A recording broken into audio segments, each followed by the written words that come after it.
الشيطان الرجيم بسم الله الرحمن الرحيم قال الله تبارك وتعالى في الكلام المجيد واتبع سبيل من أناب إلي صدق الله العلي العظيم وصدق رسوله النبي الكريم ونحن على ذلك من الشاهدين والشاكرين والحمد لله رب العالمين إن الله وملائكته يصلون على النبي يا أيها الذين آمنوا صلوا عليه وسلموا تسليما درود پاک پڑھیے الصلاة والسلام علیک یا سیدی یا رسول اللہ وعلی آلہ الصلاة والسلام علیک یا مولاي صل وسلم دائما ابدا على حبيبك خير الخلق كلهم منزه عن شريك في محاسنه فجوهر الحسن فيه غير منقسم يا رب بالمصطفى بلغ مقاصدنا واغفر لنا ما مضى يا واسع الكرم اللہ جل جلالہ وعظم نوالہ وعظم ذکرہ واتم برہانہ وجل شانہ کی حمد سلام اور سرور کائنات مغفر موجودات زینت بزم کائنات قائد المرسلین خاتم النبیین احمد مجتبی جناب محمد مصطفیٰ صلی اللہ علیہ وسلم کی بارگاہ اقدس میں علیہ درود و سلام عرض کرنے کے بعد اللہ کریم کی بارگاہ میں دعا ہے کہ ہم سب کو قرآن اور سنت کی سمجھ عطا فرمائے۔ سامعین محتشم، یہ شعبان المعظم کا مہینہ اور اس کو آقا کا مہینہ کہا جاتا ہے۔ یہاں اس مہینے میں شب برات جیسی عظیم رات موجود ہے، اسی طرح اس مہینے میں کچھ بزرگان دین کے آراس یعنی ان کے عرس بھی ہیں، ان کے ایام وصال بھی ہیں۔ اس کی یکم تاریخ کو حضرت محدث اعظم سردار احمد رحمۃ اللہ علیہ آپ کا یوم وصال ہے۔ اس کی 2 تاریخ کو حضرت امام اعظم ابو حنیفہ نعمان بن ثابت رضی اللہ تعالیٰ عنہ جن کی وجہ سے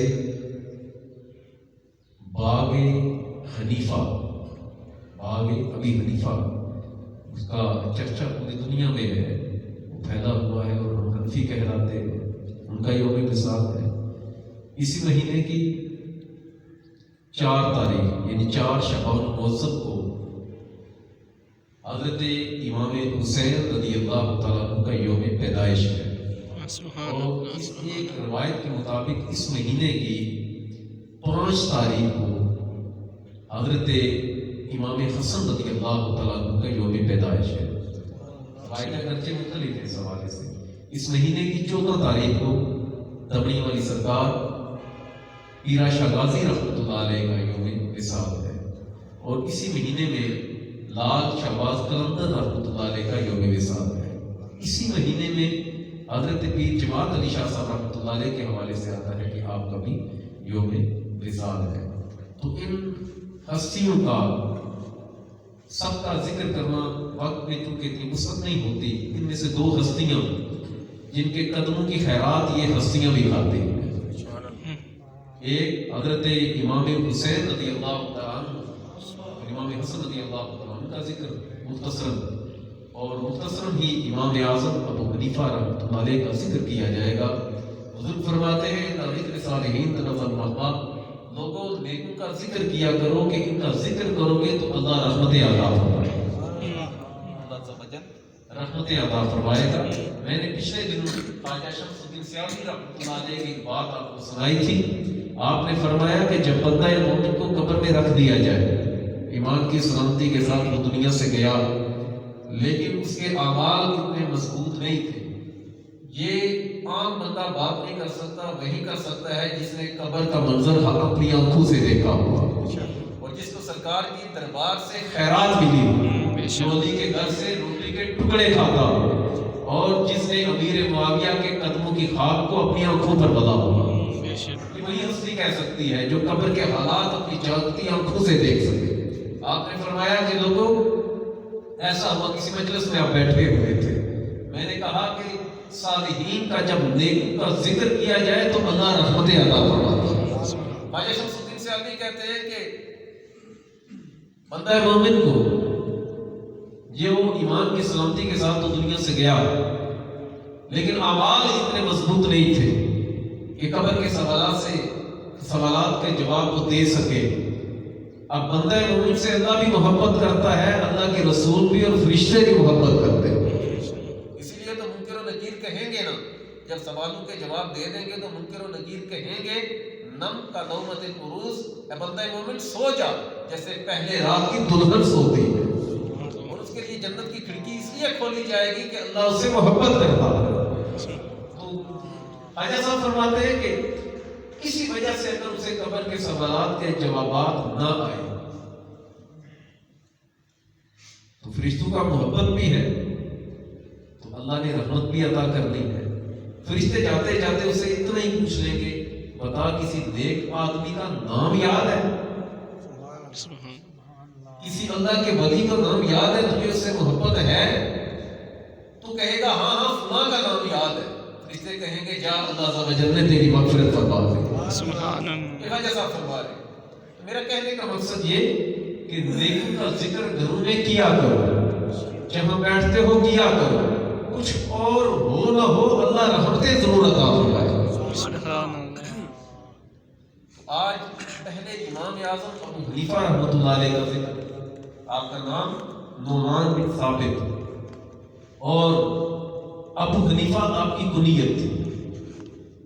سن 80 ہجری میں آپ کی پیدائش ہوئی، بعض نے کہا کہ 70 ہجری میں آپ کی پیدائش ہوئی، اور آپ کا امت کا امام بننا بھی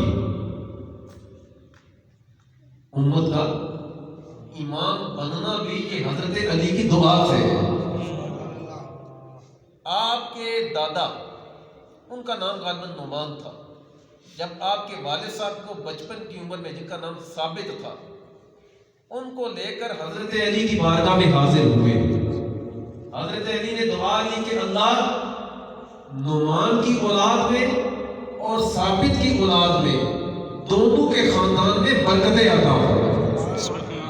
تو اللہ عز و جل نے حضرت ثابت کو حضرت امام اعظم ابو حنیفہ جیسی اولاد عطا فرمائے، یہ حضرت علی کی دعا سے۔ اور حضرت امام اعظم ابو حنیفہ رحمۃ اللہ علیہ،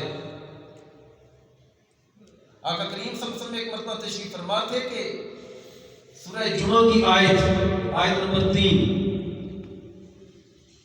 اس کا ایک حصہ وہ آیت نازل ہوئی تو سرکار دو عالم صلی اللہ علیہ وسلم نے وہ آیت تلاوت فرمائی، اس کا حصہ تلاوت فرمایا جس کا مفہوم یہ بنتا ہے کہ وہ ان میں سے جو بعد والے ہیں وہ ان سے ملیں۔ آقا کی بارگاہ میں عرض کی گئی آقا یہ بعد والے کون سے ہیں جو بعد میں آئیں گے، یہ کون ہے، ان سے کیا مراد ہے؟ تو حضرت سلیمان فارسی کھڑے تھے، نبی پاک صلی اللہ علیہ وسلم کے صحابی، فارس کے رہنے والے، ایران کے رہنے والے۔ آپ کی عمر جو ہوئی ہے وہ تقریباً 250 سال ہوئی ہے، بعد میں 350 سال کا بھی لکھا ہے، 250 برس آپ کی عمر ہوئی ہے۔ اور آقا کریم صلی اللہ علیہ وسلم نے ارشاد فرمایا کہ سلیمان ہمارے اہل بیت میں سے ہے۔ آپ کو عربی نہیں آتی تھی تو ایک مرتبہ آپ سرکار کی بارگاہ میں کچھ عرض کرنا چاہتے تھے کہ جو یہودی بطور ترجمان تھا آپ کی فارسی کا ترجمہ صحابہ کے سامنے عربی میں کر رہا تھا۔ آقا نے ارشاد فرمایا یہ سلیمان کیا کہہ رہا ہے؟ اس نے بددیانتی کی اور کہا کہ یہ آپ کے بارے میں غلط الفاظ استعمال کر رہا ہے۔ آقا کریم صلی اللہ علیہ وسلم نے ارشاد فرمایا نہ ایسی بات نہیں، میرا سلیمان میری تعریف ہی کر سکتا ہے، غلط بات نہیں کر سکتا۔ حضرت سلیمان فارسی رو پڑے، عرض کی آقا میں فارسی نسل ہوں، فارسی بولتا ہوں، عربی نہیں بولتا، نہ سمجھتا ہوں، میری بات کو کوئی بھی توڑ مروڑ کر آپ کے سامنے یا کسی کے سامنے بیان کر دے اور میرا غلط تاثر جائے، آپ رو پڑے۔ فرمایا رو نہیں، اللہ تجھے عربی بولنے کی صلاحیت عطا فرمائے۔ غالباً زرقانی میں ہے کہ سرکار دو عالم صلی اللہ علیہ وسلم نے حضرت جبرائیل علیہ السلام سے ارشاد فرمایا کہ اسے عربی سکھاؤ۔ حضرت جبرائیل علیہ السلام نے اپنا لعاب دہن حضرت سلیمان فارسی کے منہ میں ڈالا، اللہ نے آپ کو عربی بولنے اور سمجھنے دونوں کی صلاحیت عطا فرمائی۔ سبحان اللہ۔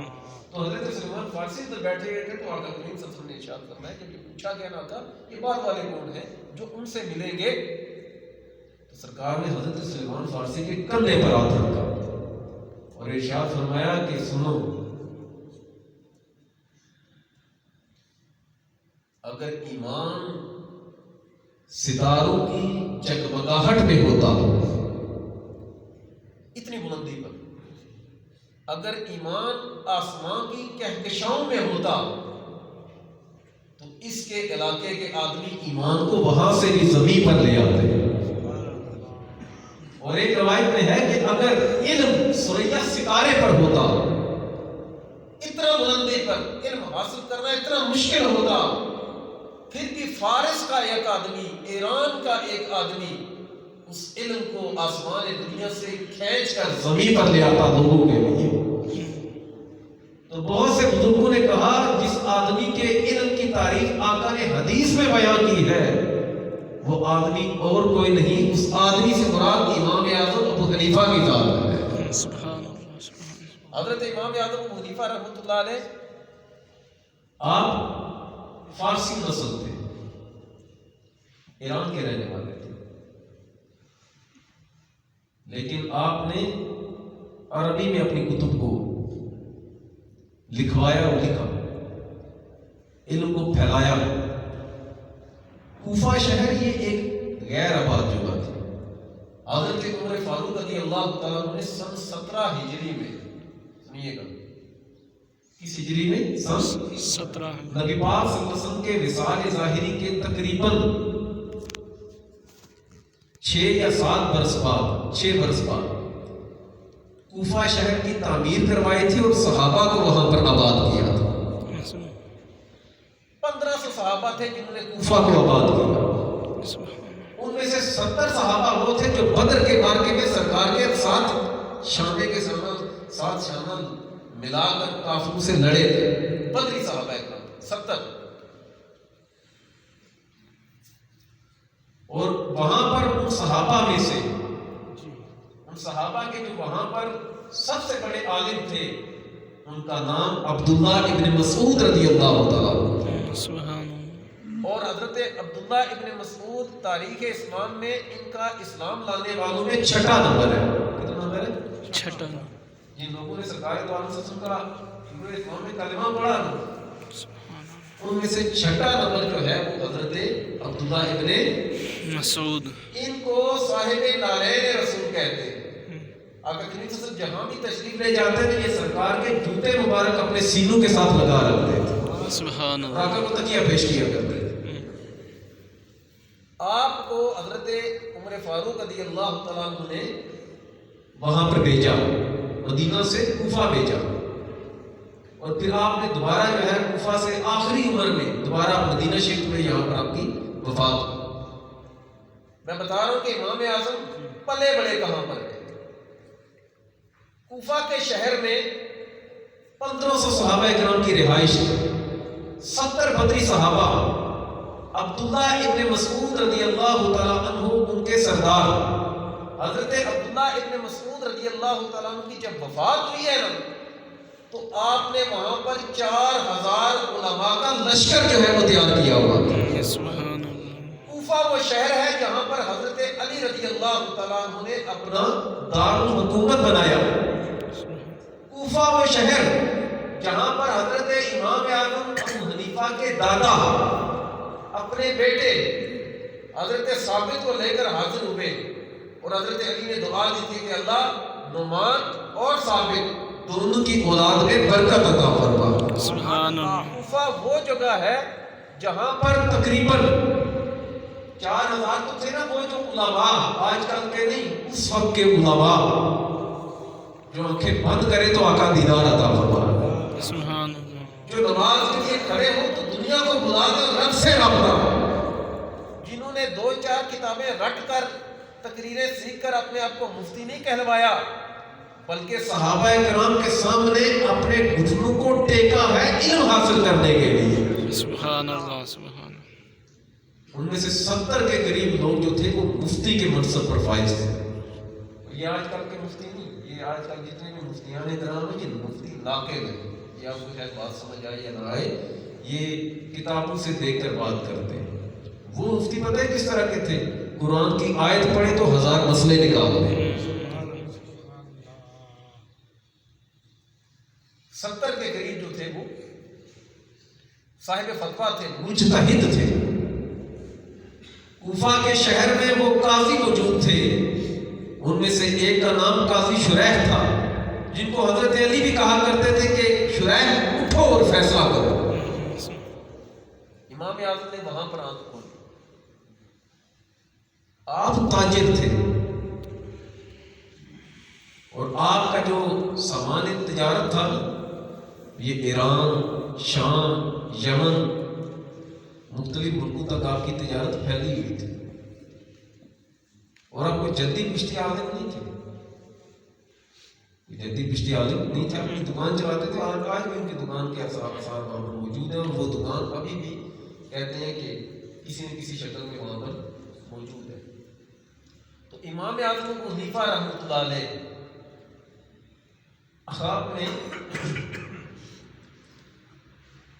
آپ رحمۃ اللہ علیہ نے پیدائش ہے آپ کی 180 ہجری، معتبر جو روایت ہے 196 ہجری میں آپ نے علم الکلام سیکھنا شروع کیا اور 202 ہجری تک سیکھتے رہے۔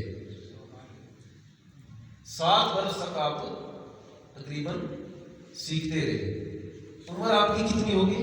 تقریباً 22 سال۔ کتنے سال؟ 202 ہجری سے لے کر 220 ہجری تک 18 سال آپ نے مختلف علوم سیکھے۔ عمر کتنی ہو گئی؟ 40 سال۔ 40 سال کے بعد آپ نے لوگوں کو پڑھانا شروع کیا۔ تجارت بھی کرتے تھے اور لوگوں کو پڑھاتے تھے، اور آپ نے کوئی 1-2 علماء سے نہیں سیکھا، 1-2 علماء سے، یہ معلومات کے طور پر یہ باتیں بتا رہا ہوں۔ امام اعظم ابو حنیفہ رحمۃ اللہ علیہ نے 4000 علماء کرام سے علم حاصل کیا۔ کتنے ہزار؟ 4000۔ اور نبی پاک صلی اللہ علیہ وسلم کے تقریباً 70 صحابہ کرام سے ملاقات بھی کی۔ سبحان اللہ۔ آپ کے استادوں میں امام حسن بصری جیسی ہستیاں بھی شامل۔ امام حسن بصری وہ ہستی کہ جس کو خرقہ خلافت حضرت علی نے عطا کیا۔ سبحان اللہ۔ حضرت امام حسن بصری وہ ہستی ہیں کہ جن کو دودھ سرکار کی زوجہ ام سلمہ نے پلایا۔ امام حسن بصری وہ ہستی ہیں کہ وہ خود کہتے ہیں کہ میں نے تقریباً سرکار کے 350 صحابہ کرام کی زیارت کی۔ سبحان اللہ۔ امام حسن بصری کی جتنا بھی سلسلہ ہے یہ امام حسن بصری کے ذریعے حضرت علی تک پہنچتا ہے، زیادہ تر۔ تو امام اعظم ابو حنیفہ رحمۃ اللہ علیہ نے تقریباً 4000 استادوں سے علم حاصل کیا، اور آپ کے شاگردوں میں حضرت امام ابو یوسف جیسی ہستی اور امام محمد جن کو آپ نے جیل میں پڑھایا تھا۔ معلومات کے لیے بات بتا رہا ہوں یہ باتیں اس لیے کہ ہمیں فخر ہونا چاہیے کہ اللہ نے ہمیں فقہ میں امام اعظم ابو حنیفہ کی تقلید کا شرف عطا فرمایا۔ سبحان اللہ۔ حنفی فخر سے کہتے ہیں ہم حنفی ہیں۔ امام اعظم ابو حنیفہ رحمۃ اللہ علیہ آپ کے شاگردوں میں، استاد تو تھے 4000، آپ کے شاگردوں میں امام ابو یوسف، امام ظفر، امام حسن بن زیاد اور امام محمد رحمۃ اللہ علیہ سمیت سینکڑوں ہزاروں طالب علم۔ صرف میں آپ کو امام محمد رحمۃ اللہ علیہ جو آپ کے شاگرد تھے، جن کو آپ نے جیل میں پڑھایا، ان کی صفات کو بات ہے۔ یہودی کہا کرتے تھے اور عیسائی کہا کرتے تھے۔ امام اعظم حضرت امام محمد رحمۃ اللہ علیہ کے علم کو دیکھ کر وہ کہا کرتے تھے کہ لوگوں، چھوٹے محمد کے علم کا یہ حال ہے تو بڑے محمد کے علم کا کیا حال ہوگا؟ یعنی یہ محمد صلی اللہ علیہ وسلم کا امتی ہے، اس کو اللہ نے اتنا علم عطا فرمایا ہے، اور جس ہستی کا اس نے کلمہ پڑھا ہوگا اس کے علم کا مقام کیا ہوگا؟ سبحان اللہ. امام محمد رحمۃ اللہ علیہ، صرف ان کے ایک شاگرد کی بات کر رہا ہوں، آپ رحمۃ اللہ علیہ، آپ کی جب میت اٹھی نا، آپ کی وفات جب ہوئی، تو آپ کے بارے میں آتا ہے کہ غیر مسلموں نے بھی آپ کی نماز جنازہ میں شرکت کی، جلوس جنازہ، اور کہتے ہیں کہ جو شخص بھی آپ کی میت کے قریب آیا یا اس کے سائے میں آ گیا، اللہ عز و جل نے اس سے نور ایمان عطا فرما دیا. سبحان اللہ. امام اعظم ابو حنیفہ رحمۃ اللہ علیہ، آپ کے صرف ایک شاگرد کا یہ مقام تھا، صحائف ستہ کے، یعنی حضرت امام بخاری، حضرت امام مسلم، امام نسائی، امام ابن ماجہ، امام ترمذی، یہ سارے کے سارے یہ 6 مصنفین ہیں صحائف ستہ کے، یہ بالواسطہ، یعنی یہ امام اعظم کے شاگردوں کے بھی شاگرد ہیں. میری بات سمجھ آ رہی ہے کیا کہہ رہا ہوں؟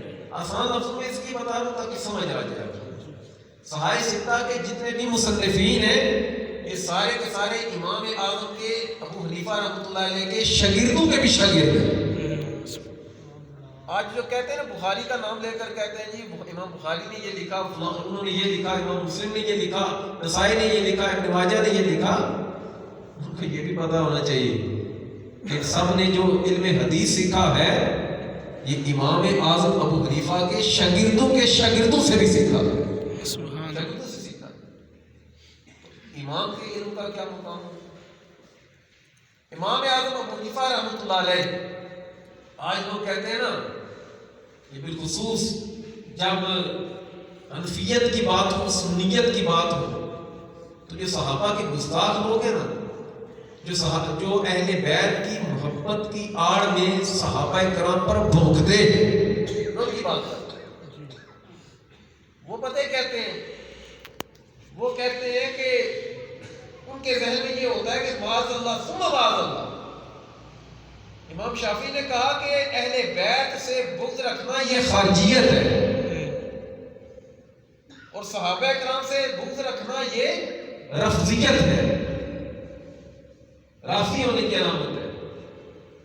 پوچھا سنی کون ہے، اہل سنت کون ہے؟ ارشاد فرمایا جو صحابہ سے بھی محبت رکھے، اہل بیت سے بھی محبت رکھنے والا. سبحان اللہ. سنیے گا، امام اعظم ابو حنیفہ رحمۃ اللہ علیہ نے امام باقر رحمۃ اللہ علیہ سے ملاقات کی ہے. امام اعظم ابو حنیفہ رحمۃ اللہ علیہ نے امام جعفر صادق رضی اللہ تعالیٰ عنہ سے ملاقات بھی کی ہے اور علم بھی حاصل کیا ہے. سبحان اللہ. میری بات سمجھ آ رہی ہے؟ امام باقر سے بھی آپ کی ملاقات ہوئی رحمۃ اللہ علیہ، اور امام جعفر صادق رضی اللہ تعالیٰ عنہ سے بھی آپ کی ملاقات ہوئی. آپ نے نہ صرف ملاقات کی بلکہ آپ کا مکالمہ بھی ہوا، اور امام جعفر رضی اللہ تعالیٰ عنہ سے امام اعظم ابو حنیفہ رحمۃ اللہ علیہ نے علم بھی حاصل کیا ہے. اور امام ابو حنیفہ فرمایا کرتے تھے کہ امام جعفر صادق سے بڑھ کر میں نے فقیہ کوئی بندہ نہیں دیکھا، عالم کوئی نہیں دیکھا. اب آپ کے ذہن میں یہ سوال پیدا ہوتا ہوگا، جب امام جعفر صادق سے یہ علم حاصل کیا تو یہ فقہ جعفریہ کو کیوں نہیں مانتے؟ میری بات سمجھ آ رہی ہے؟ سوال تو بنتا ہے کہ جب امام جعفر صادق رضی اللہ تعالیٰ عنہ سے علم حاصل کیا امام اعظم ابو حنیفہ رحمۃ اللہ علیہ نے، تو امام جعفر ہم فقہ جعفریہ پر عمل کیوں نہیں کرتے؟ سوال تو بنتا ہے نا. میری بات سمجھ آ رہی ہے؟ کس کو سمجھ ہے؟ جس کو سمجھیے پوچھیے گا، ہم فقہ جعفریہ پر عمل کیوں نہیں کرتے؟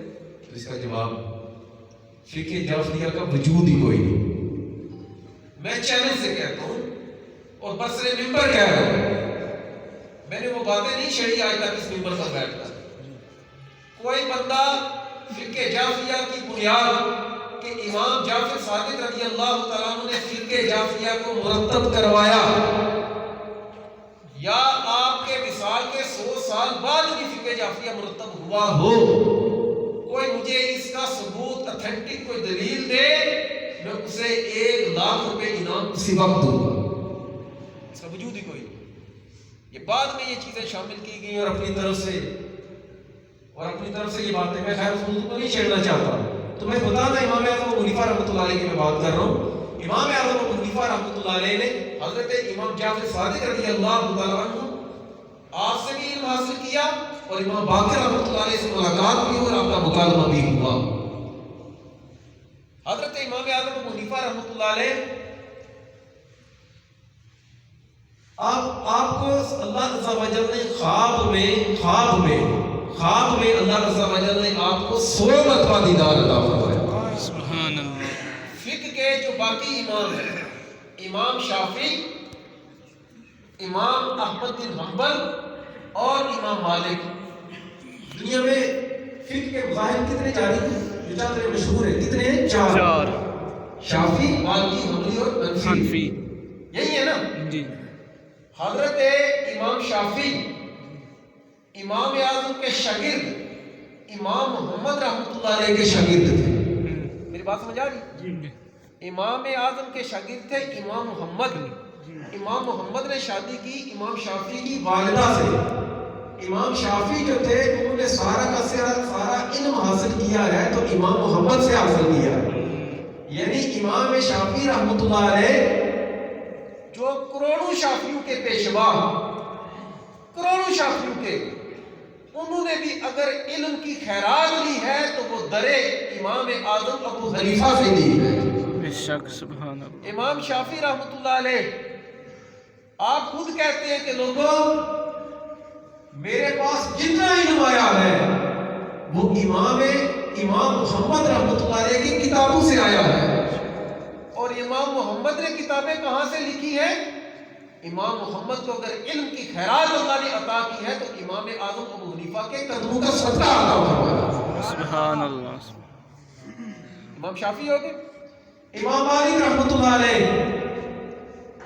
وہ ہستی جو خود کہتی ہے لوگوں کوئی رات ایسی نہیں جاتی جس رات میں آقا نے مجھے اپنا دیدار نہ عطا کیا۔ سبحان اللہ۔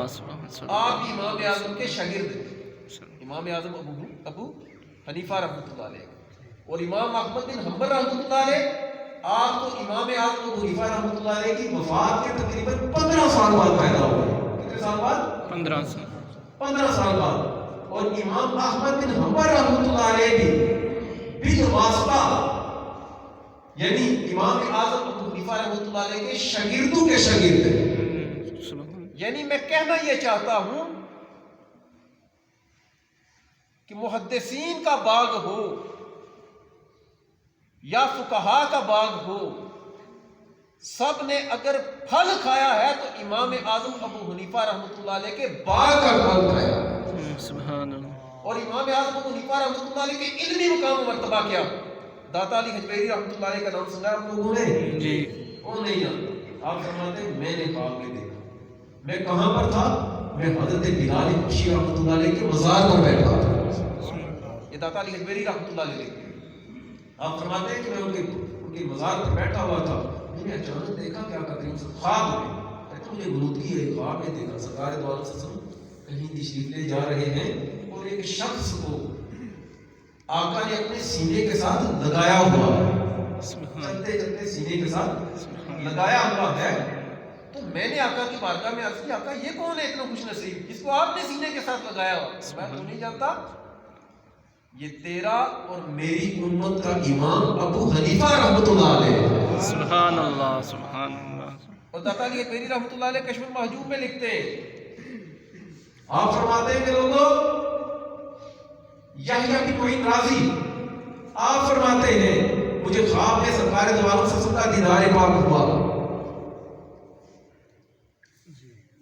خواب میں سرکار دو عالم صلی اللہ علیہ وسلم کا دیدار ہوا۔ میں نے آقا سے عرض کیا، آقا آپ کی زیارت کرنی ہو تو کہاں پر آیا کروں؟ آقا نے ارشاد فرمایا جہاں پر ابو حنیفہ رحمۃ اللہ علیہ، نعمان بن ثابت، ان کے علم کا درس دیا جاتا ہو وہاں پر بیٹھ جایا کر، میں تجھے دیدار عطا فرما دیا کروں۔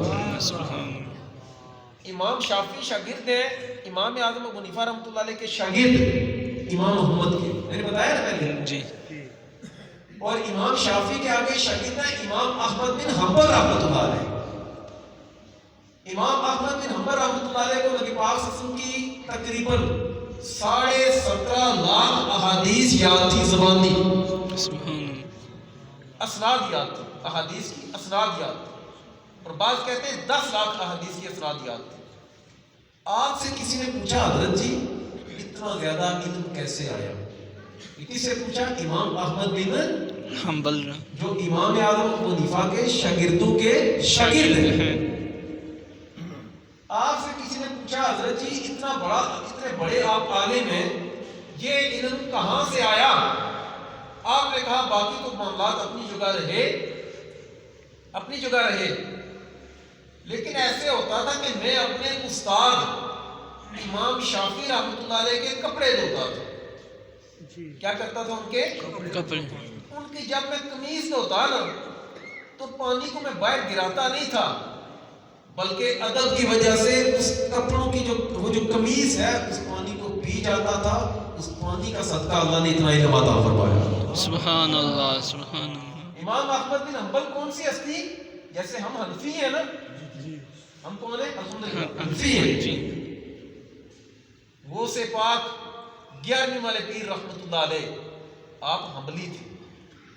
جیسے ہم امام اعظم ابو حنیفہ رحمۃ اللہ علیہ کے پیروکار ہیں نا فقہ میں، تو وہ سے پاک رحمۃ اللہ علیہ فقہ میں پیروکار تھے امام احمد بن حنبل رحمۃ اللہ علیہ.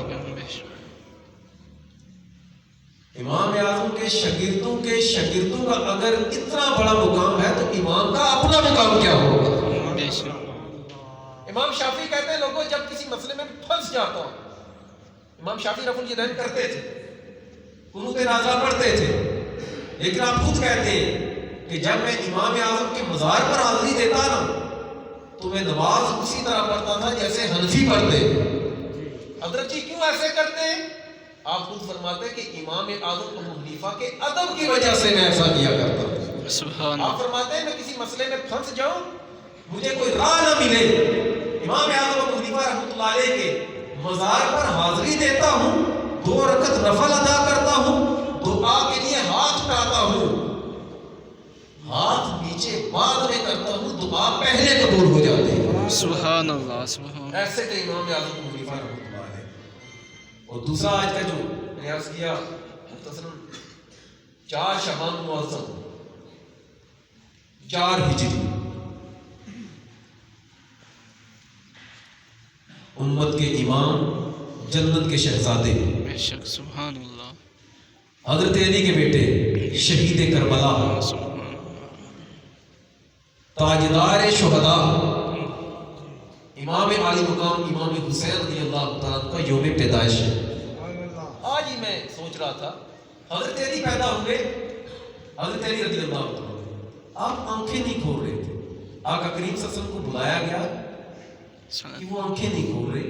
آقا جب تشریف لے کر گئے تو حضرت علی نے آنکھیں کھول کر پہلی مرتبہ جب جس کا دیدار کیا وہ سرکار دو عالم صلی اللہ علیہ وسلم کی ذات مبارک. سبحان اللہ. آقا کریم صلی اللہ علیہ وسلم نے حضرت علی رضی اللہ تعالیٰ عنہ کو اپنی پرورش میں دیا، اور حضرت علی بچپن سے لے کر نبی پاک صلی اللہ علیہ وسلم کے وصال ظاہری تک قدم قدم پر سرکار کے ساتھ رہے. امام حسن کی پیدائش ہوئی، آقا کریم صلی اللہ علیہ وسلم کو بلایا گیا. امام حسن کے کانوں میں جس ہستی نے اذان پڑھی ہے وہ آقا کریم صلی اللہ علیہ وسلم نے پڑھی ہے. سبحان اللہ. اقامت پڑھی ہے تو آقا نے پڑھی ہے. سبحان اللہ. اور روایت میں آتا ہے کہ امام حسن کو بھی نماز سکھائی ہے تو آقا نے سکھائی ہے. سبحان اللہ. حضرت علی کو بھی نماز سرکار نے سکھائی، امام حسن کو بھی نماز سرکار نے سکھائی. صلی اللہ علیہ وسلم. وضو کرنا بھی آقا نے سکھایا. صلی اللہ علیہ وسلم. اور پھر 4 ہجری میں حضرت امام حسین کی پیدائش ہوئی. امام حسین کی پیدائش ہوئی تو ان کے کانوں میں بھی اذان آقا نے دی. سبحان اللہ سبحان اللہ. ان کے کان میں بھی اقامت سرکار نے پڑھی. صلی اللہ علیہ وسلم. امام حسن کا عقیقہ بھی سرکار نے کیا ہے. سبحان اللہ. اور امام حسین کا عقیقہ بھی سرکار دو عالم صلی اللہ علیہ وسلم نے کیا. سبحان اللہ. امام حسن اور امام حسین رضی اللہ تعالیٰ اور حضرت علی تینوں کو قرآن پڑھایا ہے تو سرکار نے پڑھایا. سبحان اللہ. نماز سکھائی ہے سرکار دو عالم کے پیچھے سرکار دو علیہ وسلم کے ساتھ سب سے پہلے جس ہستی نے نماز پڑھی ہے وہ حضرت علی کی ذات ہے. سبحان اللہ. حضرت نبی پاک صلی اللہ علیہ وسلم کے چچا ابو طالب دیکھ رہے تھے، وہ بولے نہیں اس وقت شروع اسلام. حضرت امام حسین رضی اللہ تعالیٰ عنہ اور امام حسن دونوں کا ذکر میں اس لیے اکٹھے کر رہا ہوں. ایک روایت کے مطابق حضرت امام حسن کا یوم پیدائش 5 شعبان المعظم ہے، 3 ہجری، اور امام حسین کا یوم پیدائش 4 شعبان المعظم، اس مہینے کی شعبان تھی 4 تاریخ. آقا کریم صلی اللہ علیہ وسلم ان کو سنگا کرتے تھے اور فرمایا کرتے تھے یہ دنیا میں میرے پھول ہیں، دنیا میں میرے پھول ہیں. امام حسن اور امام حسین کو سرکار دو عالم صلی اللہ علیہ وسلم نے ارشاد فرمایا یہ دونوں جنتی نوجوانوں کے سردار ہیں. اور حضرت امام حسن اور امام حسین یہ نبی پاک صلی اللہ علیہ وسلم کے سامنے کشتی لڑا کرتے تھے. آقا کریم صلی اللہ علیہ وسلم ان کے لیے سجدوں کو لمبا کر دیا. جمعہ کے خطبہ کے دوران اگر یہ آ جاتے کہ معاملہ ہو جاتا تو امام نبی پاک صلی اللہ علیہ وسلم ممبر سے اتر کر انہیں اٹھا دیا کرتے تھے. سبحان اللہ. اور اللہ کی بارگاہ میں دعا کیا کرتے تھے کہ اللہ میں ان سے محبت کرتا ہوں، تو بھی ان سے محبت فرما. سبحان اللہ. اور پھر اگلی بات اللہ ان سے بھی محبت فرما جو ان دونوں سے محبت کرنے والا ہے. سبحان. جو ان دونوں سے محبت کرنے والا ہے. ہمارا بیڑا اسی لیے پار ہے اور ہمیں یقین ہے کہ ہم بے ایمان ہو کر دنیا سے نہیں جائیں گے انشاءاللہ. کیوں نہیں جائیں گے؟ ہم آقا کے اصحاب سے بھی محبت کرتے ہیں، آقا کی آل سے بھی محبت کرتے ہیں. سبحان اللہ. بے شک. جس کے سینے میں صحابہ کی محبت ہو اور وہ آل سے رکھے بغض اور اپنے آپ کو کہے مومن، وہ بے غیرت منافق ہے، وہ مومن نہیں ہو سکتا. بے شک. اور جس کے سینے میں ہو آل کی محبت، اہل بیت کی محبت، اور اس محبت کی آڑ میں وہ صحابہ پر بھونکے، وہ بے غیرت منافق تو ہو سکتا ہے، وہ مومن نہیں ہو سکتا. نہیں ہو سکتا. امام شافعی نے جیسے ارشاد فرمایا اہل سنت کون ہے؟ وہ ناجی فرقہ جس کو اللہ عز و جل نے جنت عطا فرمانی ہے، وہ کون؟ فرمایا جو آل سے بھی محبت رکھے، جو اصحاب سے بھی محبت کرنے والا. سبحان اللہ. اللہ عز و جل سب کو ایمان کی سلامتی عطا فرمائے. آمین. اور عقیدوں پر جو یلغار ہو رہی ہے، فسادات کی، بد مذہبوں کے حملوں کی، غیر مسلموں کی، اللہ عز و جل ہمیں ان سے بھی محفوظ فرمائے اور سب کو ایمان کی سلامتی عطا فرمائے. آمین بجاہ نبی الامین صلی اللہ علیہ وسلم.